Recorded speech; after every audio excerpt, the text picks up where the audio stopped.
This video is in 3 pallets. I'll be sharing with you everything that you need to know when making Nigerian buns using yeast and baking powder. Hello, creative bangers. Welcome to another masterclass. In pallet 1, we'll start by sifting all people's flour in a bowl. Always sift your flour before making use of it. To that, I'll be adding sugar, baking powder, instant yeast and salt. Then I'm going to go in with milk powder. Go ahead and mix to combine very well. If you want to use this for commercial purposes, you can substitute milk powder with milk flavor. All right, now I added butterscotch. You can use vanilla. I added cooking oil and egg. For commercial purposes, I will advise you skip egg because not everyone eats egg. Now I'll be adding water bit by bit as I mix. This is the most important part of it. Okay, now you mustn't use vanilla flavor or vanilla essence. You can use dry flavors like nutmeg or cinnamon. All right, now like I mentioned earlier, I'll be adding water bit by bit as I mentioned earlier till I come to a batter just like what you are looking at. You can see that batter is thick. It's not as runny as puff puff. Okay, no. Now we are going to allow this batter to rest for 5 minutes. 5 minutes later, do not let it to rest more than 5 minutes. Okay, go ahead and start molding. Gently mold and drop into a deep hot moderate oil. Mold and drop just like we used to do before. Remember, you don't need too much heat when frying Nigerian buns. Okay, now you can also use an ice cream scooper to do this if you don't know how to mold and drop. But with this class, after watching this video, you should know how to mold and drop. I think that is the easiest way or the fastest way if you are making Nigerian buns using batter method. Flip it around from time to time, fry according to your preference. Once it is golden brown like so, take it out of the heat. Pallet 1 is ready. If you are with me at this moment, type pallet 1 at the comment section. As you can see, they are super crunchy on the outside, soft and fluffy on the inside, as you can see on the video. So we are done with pallet 1. We move to pallet 2. Okay, please don't go anywhere. You are going to learn a lot from this video. In pallet 2, we'll be using the same measurement. Start by adding your flour in a bowl. Always sift your flour before making use of it. I added sugar, baking powder, instant yeast, salt.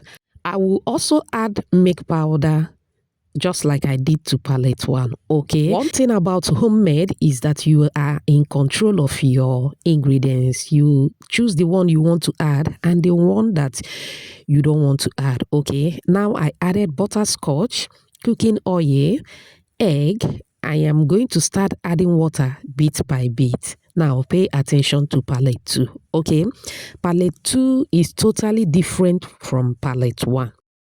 In pallet 1, I used 2.5 cups of water.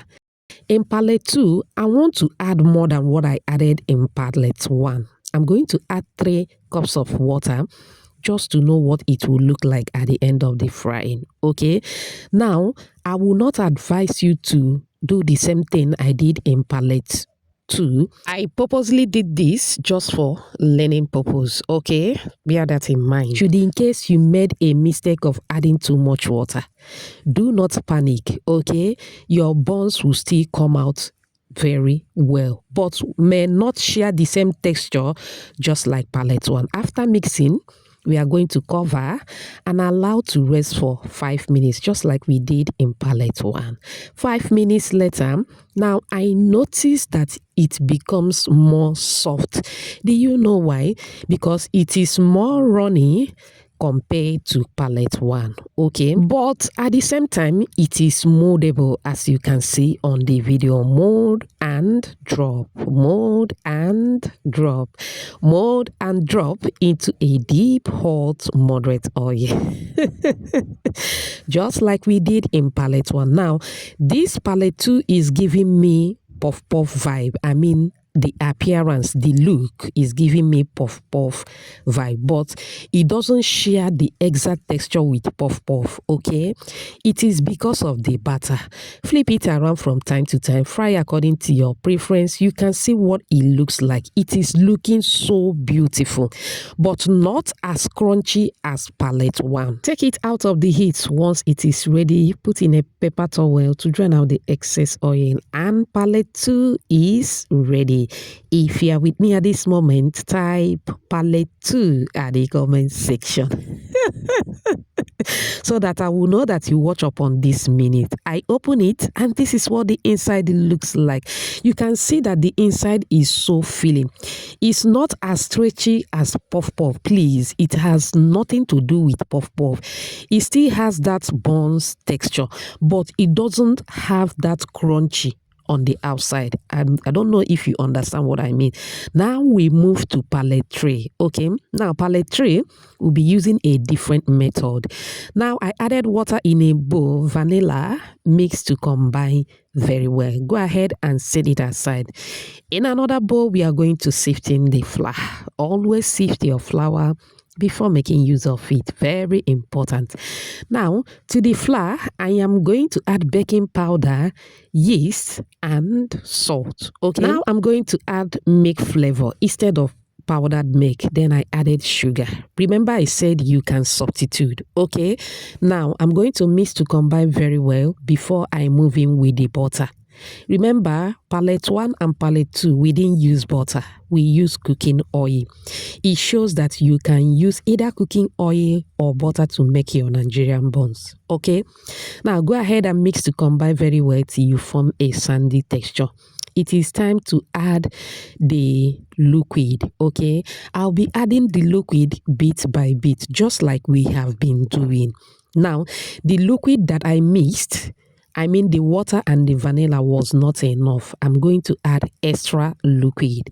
Don't worry, the list of the ingredients will be at the comment section. Okay, go ahead and mix till you form a dough. Now we don't have a batter, we have a kind of sticky dough, very sticky dough. Okay, this is what we have. Now we are going to cover and allow the dough to rest for 10 minutes this time around. Okay, 10 minutes later, you can see that everything remains the same. We did not ferment. We have never fermented. We did not ferment the 2 previous ones that we did.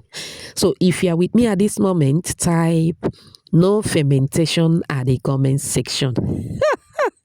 Let me repeat again. Please note that do not ferment. Now go ahead and mold. Okay, if you don't have a scale, you can use your palm to mold, but if you want to go into business with this recipe, you need a scale. Okay, because everything needs to have the same measurement. Okay, now this is what I'm going to do to mold in a round shape. This is a homemade. Okay, I'm not selling mine. All right, I'm only giving you idea. You can start this way, but you still need a scale.